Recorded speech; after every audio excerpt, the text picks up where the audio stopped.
말씀은 창세기 26장입니다. 창세기 26장 1절부터 5절의 말씀 같이 보도록 하겠습니다. 창세기 26장 1절로 5절의 말씀입니다.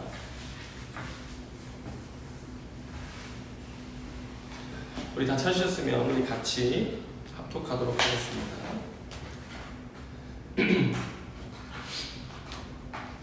26장 1절부터 5절 우리 같이 합독하도록 하겠습니다. 시작. 아브라함 때에 첫 흉년이 들었더니 그 땅에 또 흉년이 들매 이삭이 그랄로 가서 블레셋 왕 아비멜렉에게 이르렀더니 여호와께서 이삭에게 나타나 이르시되 애굽으로 내려가지 말고 내가 내게 지시하는 땅에 거주하라. 이 땅에 거류하면 내가 너와 함께 있어 내게 복을 주고 내가 이 모든 땅을 너와 내 자손에게 주리라. 내가 내 아버지 아브라함에게 맹세한 것을 이루어 내 자손을 하늘의 별과 같이 번성하게 하며 이 모든 땅을 내 자손에게 주리니 내 자손으로 말미암아 천하 만민이 복을 받으리라. 이는 아브라함이 내 말을 순종하고 내 명령과 내 계명과 내 율례와 내 법도를 지켰음이라 하시니라. 아멘. 오늘 이 말씀을 가지고 기도에 대하여 12번째 말씀을 함께 나누도록 하겠습니다. 자, 저는 오늘 여러분과 함께 하나님을 신뢰하는 삶이 무엇인지에 대해서 말씀을 나누도록 하겠습니다. 여러분, 우리가 믿음을 가지고 세상을 살아간다고 할 때 우리는 어떤 자세를 가지고 살아가야 할까요? 또 우리가 기도하러 모였는데 기도하며 살아간다고 하는 것은 도대체 무엇을 말하는 것일까요? 자, 오늘 우리는 본문 말씀을 통해서 이삭의 인생을 보게 되어지는데 아버지 아브라함의 뒤를 이어 이삭이 이제 언약의 상속자가 되었습니다. 그래서 그도 가나안 땅에서 살아가기 시작했는데 오늘 본문 1절에 보면 아버지 아브라함 때 큰 기근 흉년이 있었어요. 그런데 오늘 이삭 때에도 그 땅에 큰 기근이 일어났다라고 하는 것입니다. 자, 아브라함 그때 어떻게 행동했습니까? 기근을 피해서 모든 사람이 어디로 갔어요? 이집트로 갔습니다. 왜냐하면 이집트는요, 이 기근의 영향이 없어요. 왜냐하면 그 나일강이 있기 때문에 너무나 풍요로운 땅이었어요. 그래서 이집트로 피해서 잠시 머물려고 했다가 하나님 가지 말라고 하셨거든요. 근데 갔죠. 갔다가 어떤 위기에 처했어요? 예? 아내를 빼앗길 위기에 처했었지 않습니까? 그런데 오늘 이삭도 아버지처럼 사람들 다 이집트로 내려가니 자기도 내려가려고 했는데 오늘 2절 말씀을 보면 주님 뭐라고 말씀하세요? 이집트로 내려가지 말라 주님 말씀하시자 이삭이 어떻게 합니까? 딱 멈춰섭니다. 내가 너에게 지시하는 땅에 거주하라 말씀하신 그 주님의 말씀을 듣고 순종하는데요. 자, 그런데 하나님이 이렇게 약속하시면서 너 거기 내가 명한 땅 거기에 거주해라 라고 말씀하시면서 3절부터 5절에 보면 늘 하시던 대로 아브라함에게도 그러셨던 것처럼 이삭에게도 늘상 반복하셨던 언약을 다시 상기시키기 시작하십니다. 그런데 제가 오늘 여러분들과 함께 말씀을 나누고자 하는 요점이 바로 이곳에 있습니다. 여러분, 지금 이삭이 처한 삶의 현실은 어떻습니까? 대기근이에요. 심각한 기근과 흉년을 현실로 마주하고 있었던 사람 아닙니까? 사람들마다 다 마땅히 어디로 피하는 게 삶의 해답이에요? 이집트로 피하는 게 삶의 해답이었습니다. 그런 시국이었어요. 그런데 하나님께서는 마땅한 현실적 대책이 아닌 뭐 하라고 하시는 거예요? 하나님만을 신뢰해라 명령하시는 것입니다. 여러분, 여기 2절에서 내가 너에게 지시하는 땅에 거주하라 라고 하신 말씀은 뭐냐면요, 하나님과 동행하라고 하는 말씀이었거든요. 이 내가 내게 지시하는 땅에 거주해라, 이 말은 마치 이스라엘 백성들이 불기둥 구름기둥을 따라서 하나님이 그 진 가운데 임재하시지 않았습니까? 그런데 어느 날 불기둥과 구름기둥이 올라가요. 진에서 올라가요, 하늘로. 그러면 어떻게 해요? 이스라엘 백성들이 움직이는 것이죠. 그런데 가다가 또 하나님이 내려오세요. 그럼 어떻게 됩니까? 멈춰서 또 하나님 움직이실 때까지 계속 같이 있는 거예요. 하나님이 오늘 내가 너에게 지시하는 땅으로 가라라고 말씀하신 건 뭐예요? 이스라엘 백성들이 그와 같이 행하였던 것처럼 너도 지금 이 상황 속에서 내가 말하고 인도하는 대로 순종해야 된다라고 주님 말씀하시는 것입니다. 한마디로 너 나만 신뢰하는 삶을 살아야 된다라고 주님 가르치시는데, 자 3절을 보세요. 하나님이 이렇게 했을 때 어떻게 해주겠다고 약속하십니까? 3절 한번 다시 보면 이 땅에 거류하면 이렇게 조건이 붙죠. 내가 너와 함께 있어 너에게 복을 주고 내가 이 모든 땅을 너와 내 자손에게 주리라. 내가 내 아버지 아브라함에게 맹세한 것을 이루어 라고 이렇게 말씀합니다. 너 순종하면 내가 너와 함께 있을 거야. 복도 줄 거야. 그리고 너 이 모든 땅을 너와 내 자손에게 줄 거라고 주님 말씀하세요. 자, 그런데 이삭은 이 말씀 듣고 어떻게 했습니까? 즉시 순종했죠.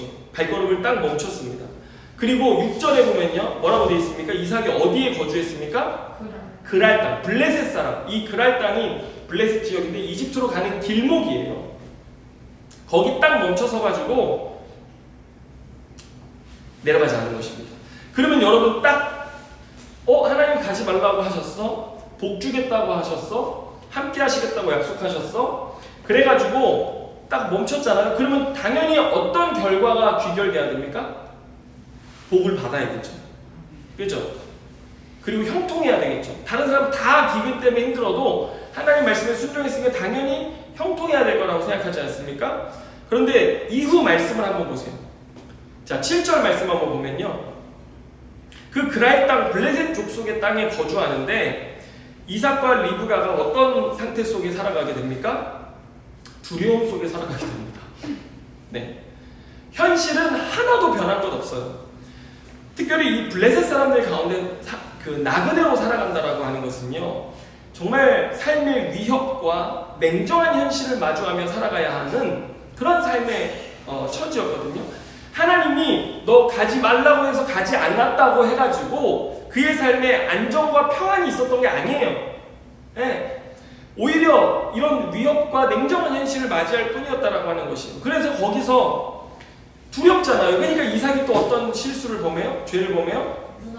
그쵸? 누이라고 해가지고 아내를 누이라고 속여서 하마터면 그 블레셋 땅 사람에게 아내를 빼앗길 뻔하는 위기에 처했던 것입니다. 그런데 여러분 우리가 이제 12절로 가보세요. 12절 가보면 여러분 우리가 제일 좋아하는 말씀이죠.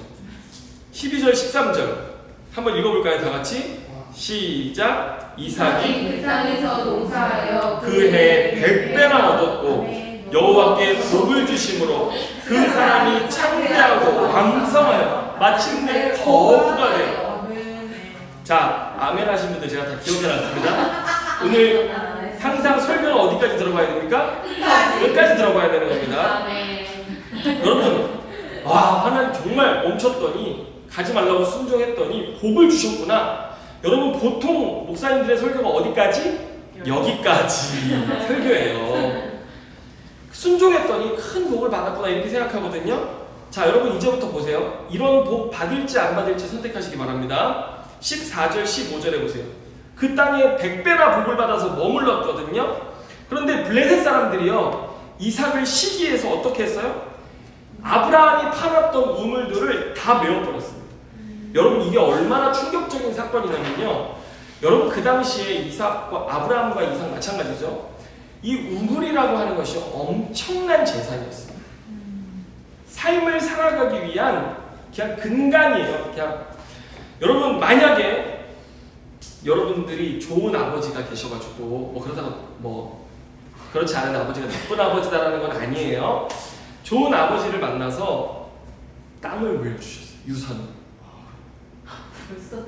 산 하나를 통째로 물려받은 거예요. 사 필요 없어요. 근데 노린자. 좋아요. 여러분이 잘 모르는 것 같아서 노른자 땅으로 바꿀게요. 아빠도 쓸 수 있는 거예요. 노른자 땅을 받았어요. 그런데 그 땅이 법적인 문제로 걸려서 가지고 그 동네 사람들한테 다 뺏기게 됐다고 생각해보세요. 그 동네 사람들이 이거 팔지도 못하고 아주 손도 못 대게 딱 걸어버렸다라고 생각해보세요. 여러분 그리고 또 이런 거 생각해보세요. 정말 제가 설교 준비하면서 이 예화를 써야 되나 말아야 되나 고민했는데, 우리가 카페를 운영하는데 사람들이 시기해서 카페가 영업을 못하고 문 닫게 됐어요. 여러분 어떨 것 같아요? 허망할 것 같아요. 이게 남의 일이라 허망한 거예요.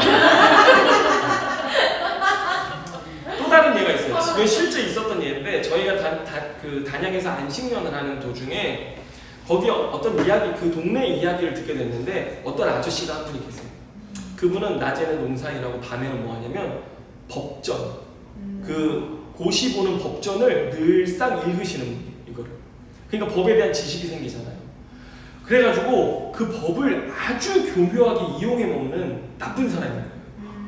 하루는 자기 집 땅이 있잖아요. 근데 옆집이 그 밖으로 외출을 하려면 나가려면 차든 사람이든 자기 땅을 좀 밟고 가야 되는 거예요. 그런데 법을 안 해요. 그래가지고 어떤 방식이냐면 그 판사에게 직접 편지를 써서 이렇게 문제 해결을 요청하는 그런 방식이 있대요.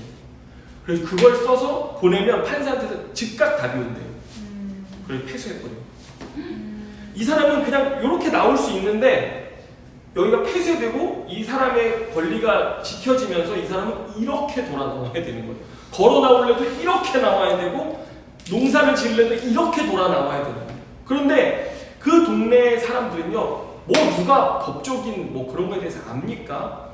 그냥 아무런 힘도 못 쓰고 법 앞에서 그냥 어떤 뭐 쩔쩔매는 거예요. 그냥 그걸 당할 수밖에 없는 현실이라는 것을 제가 듣게 됐어요. 그런데 그 사람이요, 이런 일뿐만 아니라 한두 번이 아니고 뭐 이렇게 하다가 법적인 것만 자기가 딱 아는 것과 매치가 되면 바로 판사한테 써서 계속 이거를 계속해서 그냥 지긋지긋한 거예요. 그 사람들도 어떻게 할 수도 없고 손을 쓸 수도 없고 법적으로 옳으니까. 여러분 이런 일 겪는다고 생각해보세요. 그래가지고 사람 때문에 힘들고 게다가 재산까지 잃어버린다 하면요, 여러분 정말 쓰러집니다. 혈압 오르고 막 병 생겨서 쓰러지는 거예요. 여러분 보세요. 여기 지금 아브라함이 파놓은 우물이 있었어요. 그런데 그 우물을 이 사람들이 시기해서 다 흙으로 메워버려요. 그 다시 팔려면 얼마나 힘들겠어요. 그리고 또 16절 보면요, 아비멜렉 왕이 이삭이 점점 강성해지는 것을 보고 쫓아내버렸어요. 그래가지고 그랄 골짜기라는 곳으로 가서 살게 되는데, 여러분 왕이 쫓아낸 곳이라고 하면요, 중심부겠습니까? 저변이겠습니까? 당연히 저변인 거예요. 예, 살기 힘든 곳으로 밀려나는 것이죠. 그런데 그럼에도 불구하고 20절에 보면요, 이삭도 우물만 파기만 하면 얼마나 물이 펑펑 솟아오르는지 좋죠. 감사하죠. 근데 아직 방심하시기 이릅니다. 여러분 보세요. 20절 보세요. 20절에 이삭이 판 우물 이름이 나오는데 이름이 뭐예요? 에색이에요. 근데 뜻이 뭐예요? 다툼이. 팠는데 그랄 사람들이 와가지고 시비를 걸고 다퉈가지고 그 우물 빼앗겼다는 거예요. 자, 그래서 또 팠어. 그래 좋다. 또 팠어. 21절에서 팠는데 그 우물 이름은 신나예요. 신나라는 뜻이 뭔지 아십니까? 대적함이라는 뜻입니다. 팠더니 사람들이 와가지고 막 협박하고 위협하고 막 싸우려 들고 해가지고 결국 또 뺏겼어요. 그리고 나서 팠는데 그때 팠던 우물의 이름이 뭐예요? 르호봇이에요. 그게 르호봇 뜻이 뭐예요? 이때에 가서야 우리를 위하여 넓게 하셨다. 이 넓다라는 뜻이에요. 르호봇이라는 게. 이제야 좀 널찍하고 괜찮은 우물을 가지고 그 땅에서 거기 뭐라고 돼 있어요? 우리가 번성할 만한 땅을 이제 차지했구나. 이렇게 고백하게 되었던 것입니다. 뭐만 하면 사람들이 와서 다투고 시비 걸고 또 하면 또 와서 대적하고 위협하고 빼앗아가고. 여러분 자 이제 다시 묻겠습니다. 이런 복 받겠습니까? 안 받겠습니까? 자, 아까 영명 집사님이랑 정아가 제일 아멘을 크게 했는데, 자, 영명 집사님 이런 복 받으시겠습니까? 아니요. 정아 받으시겠습니까? 진짜 사람 사는 게 사는 게 아니에요. 네. 여러분 그런데 한번 생각해보세요. 이삭이 하나님이 너 거기 머물면 내가 함께하고 복주고 너의 자손이 이 땅을 차지하게 할 것이라고 했는데 르호봇 그거 하나 그거 차지하는 것만도 얼마나 어려웠습니까? 그런데 주님이 그 약속하시는 거예요. 그러니까 어떤 기도했겠어요? 금요 기도회에 왔어요 이삭이. 그럼 무슨 기도했겠어요? 하나님 함께 하신다고 하지 않았습니까? 복 주신다고 하지 않았습니까? 지켜주신다고 하지 않았습니까? 저 도대체 어떻게 살아야 되겠습니까? 너무 힘듭니다 하나님. 너무 답답합니다 하나님. 이렇게 기도하지 않았을까요? 그런데 여러분 한번 생각해 보세요. 도대체 믿음을 가지고 하나님을 신뢰하며 산다는 것, 기도하며 산다는 것은 이런 상황 속에서 무엇을 말하는 것일까요? 24절 말씀을 한번 보겠습니다. 24절 말씀으로 가보겠습니다. 자, 24절 같이 읽습니다. 시작. 그 밤에 여호와께서 그에게 나타나 이르시되 나는 내 아버지 아브라함의 하나님이니 두려워하지 말라. 내 종 아브라함을 위하여 내가 너와 함께 있어 내게 복을 주어 내 자손이 번성하게 하리라 하신지라. 여러분 주님이 이렇게 응답해 주셨다고 생각해 보세요. 그러면은 어떤 느낌이 들 것 같아요? 어떤 마음이 들 것 같아요? 주님 든든해요. 든든해요? 네, 어떡해요. 자 보세요. 이 본문을 보세요. 지금 24절이 어디서 들었던 거죠? 3절에서 하나님이 했던 말씀이에요.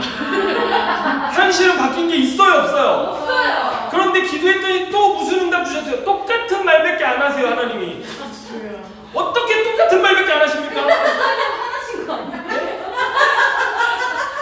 그거 말고 다른 말씀 주세요 막 이런 거 아닙니까? 어? 아 좀 그거 좀 그만하세요 막 이러면서 여러분 막 그러지 않겠어요? 정말 요즘 설교가 삶이 돼요. 제가 요즘 그래가지고 겁나요. 설교하면 다음 주에 그걸 살아내게 되더라고요. 그래서 요즘 설교가 정말 제가 피부에 와닿게 정말 경험하는 설교인데 그거 말고요 주님 막 다른 말씀 주세요. 막 성경은 막 자꾸 이런 거 있잖아요. 여기 폈는데도 그 말씀 저기 폈는데도 다른 말씀 어디 있습니까? 막 이렇게 주님 똑같은 말씀하시는 거예요. 이런 응답 받고 싶으세요? 참나. 제가 얼굴이 새카만 이유가 다 있어요. 주님이 브엘세바에 가서 기도를 하는데 밤에 나타나셔가지고 똑같은 말씀 하시는 거예요. 반복한 말씀. 변함이 없으세요. 어쩜 이렇게 변함이 없으신지. 여러분 이거 뭘 말씀하신 걸까요? 이거 잘 묵상해 봐야 됩니다. 여러분 주님이 이걸 통해서 우리에게 가르치시는 게 뭐냐면 삶이란 이 땅에서 재물을 100배나 얻고 우물 몇 개 갖고 그런 게 아니라 뭐 하라는 거예요? 하나님이 이 땅의 주인이심을 고백하는 게 삶이라는 것을 가르쳐주시는 거예요. 누구는 공장 몇 개를 가졌다더라. 차를 몇 대를 가졌다더라. 누구는 빌딩이 몇 개고 누구는 집이 몇 채고 누구는 대기업을 다니고 그런 게 삶이 아니라 여러분 삶이란 뭐예요? 하나님 없는 이 땅의 삶 속에 하나님 계시다는 것. 하나님 없는 것 같이 살아가는 이 세상 속에 하나님 왕 되시고 주인 되심을 고백하는 게 우리의 삶이고 기도이고 신앙이어야 된다라고 하는 것을 주님 말씀하시는 거예요. 아멘. 댓글에 올라옵니까 뭐가? 지금? 오열. 네. 그래서 25절에 보면 이삭이 뭘 해요? 다음 절 26장 25절 보면 이삭이 뭐예요? 그곳에 제단을 쌓고 여호와의 이름을 부르며 거기 장막을 쳤더니 이삭의 종들이 거기서도 우물을 받더라. 이렇게 되어 있습니다. 여러분 이삭이 했던 거 뭐예요? 여호와의 이름을 부르는 거예요. 하나님 그 언약대로 여호와 이름 뜻이 뭐예요? 언약을 신실하게 이루시는 하나님이라는 뜻이잖아요. 하나님 그 언약대로 하나님 이 땅의 주인 되어주세요. 하나님 이 땅의 주인이시잖아요. 이 땅의 삶이 아무리 이렇다 할지라도 하나님이 주인 되시는 것 그것이 제가 가장 소원하는 것입니다. 소망하는 것입니다. 그리고 주님이 진정으로 이 땅의 주인 되실 그 날을 바라봅니다. 그러면서 이 예배 드리면서 한 손으로 뭐 했어요? 그 땅을 떠나서 어디로 가고자 하는 것이 아니라 하나님 철저히 뭐하라고 그랬어요? 그 땅에 거주하라고 그랬잖아요. 동시에 그 땅에 장막줄을 땡겨서 장막에 못을 박아 장막을 세우고 또 동시에 뭐 했어요? 우물을 파면서 하루하루의 현실을 살아냈던 것입니다. 그렇게 한숨을 쉰다고? 뭐요? 여러분 우리가 기도해야 할 이유가 무엇입니까? 네? 이 땅에 하나님이 주인 되시지 못하는 삶의 현실 속에 내가 살아가면서 그 삶에 굽이치는 굴곡을 깊게 여러분 막 나중에 우리 나이 보면 여기 깊은 인생의 삶의 주름이 생기지 않겠어요? 이런데 사람의 얼굴을 보면 그 사람이 어떤 삶을 살았는지 알잖아요. 주름이 이렇게 생겼는지 뭐 여기가 이렇게 굵은 주름이 있고 손을 악수해보면 사람의 삶을 느낄 수 있게 되잖아요. 그 삶에 굽이치는 그 굴곡들을 아주 깊이 우리도 경험해 가는 거예요. 절대 우리가 그 삶을 피하리라 생각하지 마세요. 그런데 그런 삶의 굽이 속에서 여러분 우리는 뭐 하는 거예요? 한편으로 내 삶의 성실함을 잃어버리지 않고 동시에는 하나님이 이 땅의 주인 되시기를 기도하면서 살아가는 것입니다. 삶의 고난과 고통을 마주하기를 좋아하는 사람이 누가 있겠습니까? 네? 저도 설거지를 해서 제 손이 이렇게 뻣뻣해지리라고 저는 상상을 못했단 말입니다. 항상 성도들이랑 악수하면 목사님 손이 왜 이렇게 부드러우세요? 이런 얘기밖에 안 들었어요. 젊었을 때는요. 언제 젊었지? 그러나 하나님의 언약 안에 있는 사람은 그것도 감당해낼 수 있는 능력이 있는 것입니다. 그런데 그 능력은 어디서 오는 겁니까? 하나님이 이 땅의 참 주인이심을 아는 데서 오는 것입니다. 아는 것에서 능력이 오는 거예요. 그분이 오셔서 우리의 눈물을 닦아주실 것을 아는 데서 능력이 오는 것입니다. 주기도문의 기도처럼 하늘에 계신 아버지가 나의 아버지이심을 고백하면서 그분의 통치가 말씀에 기록된 것처럼 하늘에서 이루어진 그대로 이 땅에 이루어질 그 나라를 우리가 구하고 기대하면서 하나님 오늘 저에게 일용할 양식 주시고 우리 시험에 들지 않게 하시고 주님 저 가만 악에서 좀 구해 주시옵소서라는 이 기도를 드리면서 우리는 하루하루를 기도하며 살아가는 것이 우리의 삶의 이유라고 하는 것입니다. 이것을 통해서 우리는 장차 뭘 보게 될 것입니까? 하나님의 나라가 이루어지는 것을 보게 될 것입니다. 그래서 우리가 이 밤에 하나님의 말씀은 변함이 없습니다. 우리는 뭐 하면 돼요? 하나님이 내 삶의 주인이심을 간구하면 됩니다. 하나님 내 삶의 주인 되어주세요. 하나님 이 땅에 주인 되어주시옵소서. 주님의 말씀대로 우리의 삶에 함께 하시고 우리의 삶에 하나님 복 주실 거예요, 여러분. 그렇지만 그 삶의 구비구비를 피해갈 수 없습니다. 그러나 그런 구체적인 삶 속에 하나님 주인 되어주시기를 구할 때 우리는 그 삶을 이겨낼 수 있는 능력, 감당할 수 있는 능력도 받게 되는 것입니다. 오늘 그렇게 이 밤에 주님을 구하며 기도하도록 하겠습니다. 기도하겠습니다. 하나님 감사합니다. 오늘 우리의 삶의 주인 되어주시옵소서. 우리의 삶의 현실과 우리의 일터와 또 내 안에 이 땅에 하나님 주인 되어주시옵소서. 전 세계적으로 경제가 어렵고 또 큰 경제적인 풍파가 닥쳐오기 직전에 우리나라의 현실, 세계의 현실입니다. 하나님 이러한 현실 속에 하나님이 주인 되어주시기를 원합니다. 이 땅에 하나님의 나라가 이루어지기를 구합니다. 또한 그 삶의 틈바구니 속에 있는 우리의 삶에도 주님 여전히 주인 되어주시고 우리의 삶을 구원하여 주시기를 원합니다. 주님 이 밤에 우리가 기도할 때 주님이 주인 되시는 놀라운 평강과 은혜를 누리는 귀한 밤 되게 하여 주시옵소서. 능력 주시는 밤 되게 하여 주옵소서. 예수님의 이름으로 기도드립니다.